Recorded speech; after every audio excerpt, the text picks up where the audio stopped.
Bonjour à tous, bienvenue au cœur du Salon international de l'agriculture pour cette nouvelle émission avec ici le premier port de pêche de France, Boulogne-sur-Mer, tous nos marins pêcheurs. On est toujours ici pour défendre notre agriculture, nos éleveurs, y compris les marins pêcheurs et l'aquaculture.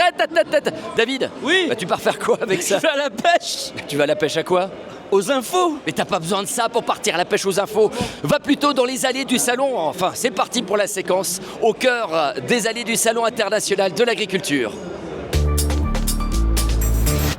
Aujourd'hui, dans les allées internationales de l'agriculture, nous avons la chance de rencontrer Alban Passé, qui est éleveur de la race des moutons des Sulfoques, mais pas que, parce que tu es également président de la race. Comment ça s'est passé en tant que président aujourd'hui, le concours? C'est beaucoup de préparation, beaucoup d'organisation. Mais bon, aujourd'hui, mes éleveurs sont tous récompensés. Tout le monde a été récompensé à hauteur de son travail, donc c'est très bien.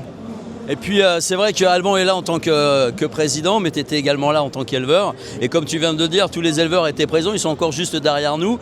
Un petit mot sur cette race, parce que c'est vrai que quand on ne connaît pas cette race de mouton, c'est rigolo de le voir à la fois avec le corps blanc, la tête noire et les pattes blanches. Quelle est la particularité de cette race? Alors la particularité de cette race, c'est une race bouchère, donc avec beaucoup de gigot, avec beaucoup de développement, beaucoup de viande dessus, avec des grosses croissances. Et après, il y a le côté sympa.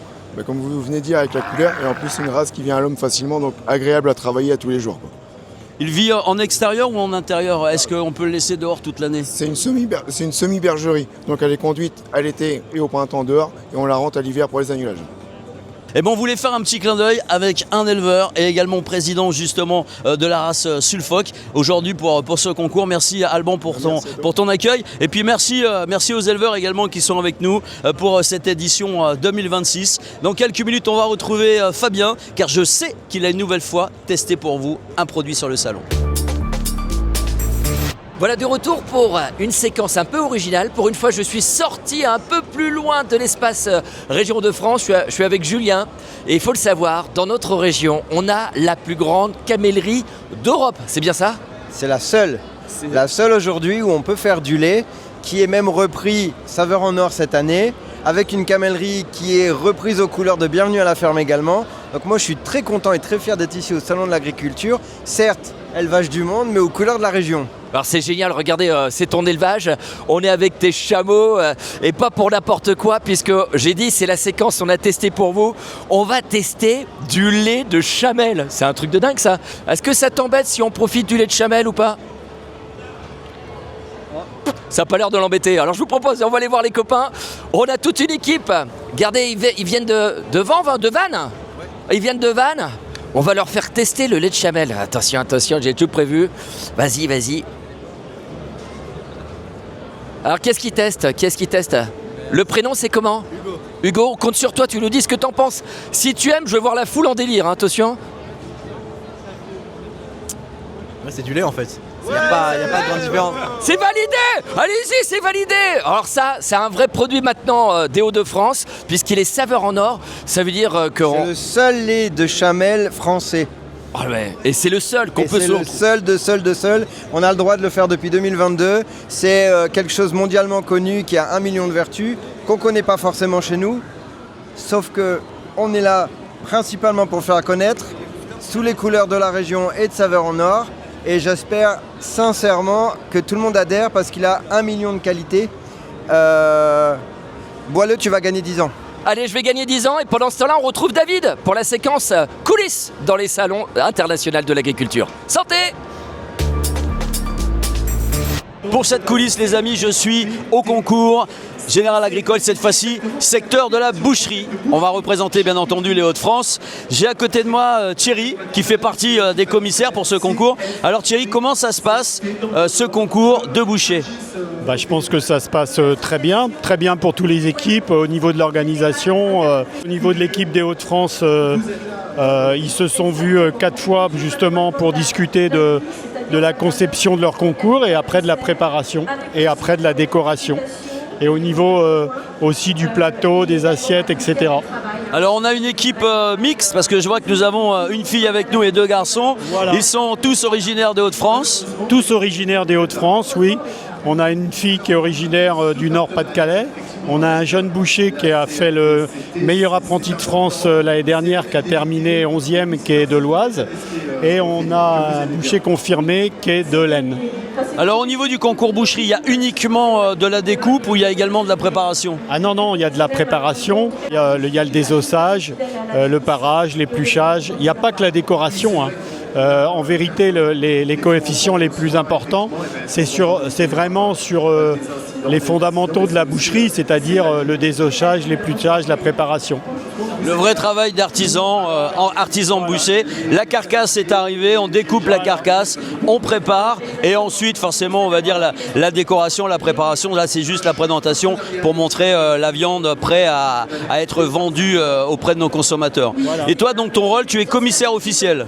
Oui, c'est la deuxième année, pas consécutive, mais que je fais le juge au Salon international de l'agriculture, sachant que la première année, c'était les Hauts-de-France qui avaient gagné. Ah bah alors, c'est peut-être un bon signe pour cette année également. Eh ben, on va essayer. De toute façon, ils sont bien partis. Et il y a tellement de notes à juger que ça se détermine à la fin, on va dire. Exactement. Et en plus, toi, tu as quand même eu la chance, tu nous l'as dit hors antenne, tu as eu la chance de les préparer. Donc, tu connais bien nos jeunes et ça nous fait plaisir. Voilà cette coulisse, mes amis, concernant ce concours international ici à Paris. Encore une fois, je le rappelle, c'était le concours boucherie. Nous sommes partis pour une séquence focus. On va vous parler d'élevage, mais pas n'importe quel élevage, puisqu'on va vous parler d'élevage d'escargots. D'escargots, ah oui, effectivement, dans la région Hauts-de-France, nous avons des illiciculteurs et illicicultrices. Je me suis pas planté là, je suis content. Et j'ai la ferme de Partie-Est. Nous sommes dans l'Aisne, à côté de Soissons, entre Soissons et Saint-Quentin. Et j'ai Emma, ça va? Amy. Ah, ouais. C'est Amy, je le savais. Mais non, t'as raison, c'est Amy. Elle vous a préparé. T'as combien d'escargots dans ta ferme? J'en ai 250 000. 250 000. Et il y a l'appel tous les matins? Non, peut-être pas quand même. Ils n'ont pas tous un nom. Alors, qu'est-ce que tu nous prépares? Tu fais partie du réseau Bienvenue à la ferme. Du coup, tu es venu directement avec tes produits. On peut visiter ta ferme. Qu'est-ce que tu prépares avec tes bons escargots? Et du coup, en fait, là, je vais vous proposer de l'escargotine. Donc, c'est des escargots qui sont hachés avec du beurre qui est mélangé. Donc, je fais tout dans mon laboratoire. Je transforme vraiment de A à Z. Et en fait, ça fait partie de ma gamme apéritif que j'ai en fait sur l'exploitation, que je fais déguster quand je fais des visites à la ferme. Bon, alors évidemment, tu sais, il y a le cœur dans le réseau Bienvenue à la ferme. On déguste toujours et j'ai trouvé des personnes pour déguster avec nous. Ça va, les amis? Ça va, hein. Habituellement, on fait dans la séquence, on a testé pour vous. On va terminer cette séquence avec un beau focus. Manger des escargots avec la ferme illicicole de la ferme du Partie-Est. Rendez-vous dans l'Aisne avec Amy qui vous y attend au stand Bienvenue à la ferme. Allez-y, bonne dégustation tout le monde. On trinque, hein, on trinque aux escargots, on trinque. Merci les amis. Et oui Fabien, je ne suis pas toute seule. En plus, on a petite dame. On n'a pas de prénom d'ailleurs pour celle-ci, Sébastien. Non, c'est pas bien. Hein. Bon, on va l'appeler Marguerite. Moi, j'aime bien Marguerite. Alors Sébastien, on est où exactement ici? Donc ici, on est à Villeroy, donc petit village de la communauté de communes du Pays de Mormal. Ouais. Et dans la Vénois. Je suis associé avec mon frère. On a 4 salariés. Et on a 200 vaches laitières et on a 120 mères allaitantes blanc-bleu. En plus, Sébastien, on a de la chance, t'es carrément le meilleur représentant de la blanc-bleu, toi. Le meilleur représentant, je ne sais pas, mais je suis le président. Ouais. C'est moi qui gère un peu les éleveurs au niveau français. Alors, est-ce que tu peux nous parler vraiment de la blanc-bleu, la différence, celle qui fait qu'elle soit comme ça? La blanc-bleu, c'est une race qui a été développée depuis 50 ans pour son gène de la muscularité. La blanc-bleu, c'est beaucoup de muscles. Et elle fait peu de gras, ce qui fait qu'elle est très appréciée dans les Hauts-de-France pour la tendreté de sa viande et pour la qualité et le goût de sa viande. Elle pèse combien, la Marguerite? La Marguerite, elle pèse pas loin d'une tonne. C'est une blanc-bleu? Ouais, c'est une blanc-bleu. Une tonne, presque une tonne, mais ouais. Elle a une force incroyable, je te voyais la sortir là tout à l'heure. C'est une bête de concours, notre Marguerite. Ouais. Oui, donc il y a 2 ans, elle est allée au sommet de l'élevage à Clermont-Ferrand.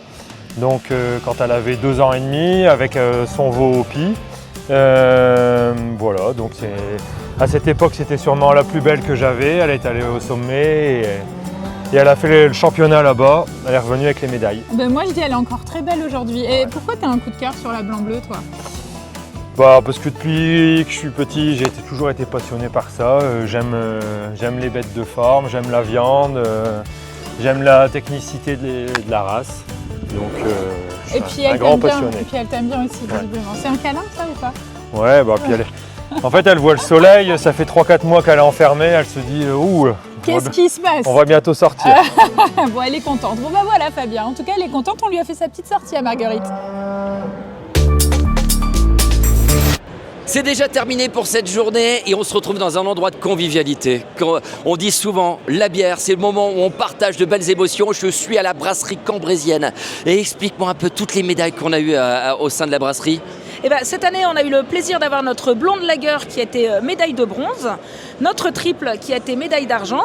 Elles sont venues rejoindre leurs sœurs qui ont eu pour la blanche la médaille d'or l'année dernière et la blanche rosée la médaille de bronze. Ah bah regardez, on n'oublie pas le gâteau. On n'oublie pas le gâteau, on regarde, on a tout préparé que ces messieurs dames. Santé madame, santé monsieur. On partage le verre de l'amitié pour fêter les 10 ans de la région de France. Vous êtes prêts? On souffle. 1, 2, 3. Bah, santé les amis, hein, santé. À demain, on partage le verre de l'amitié. Salut.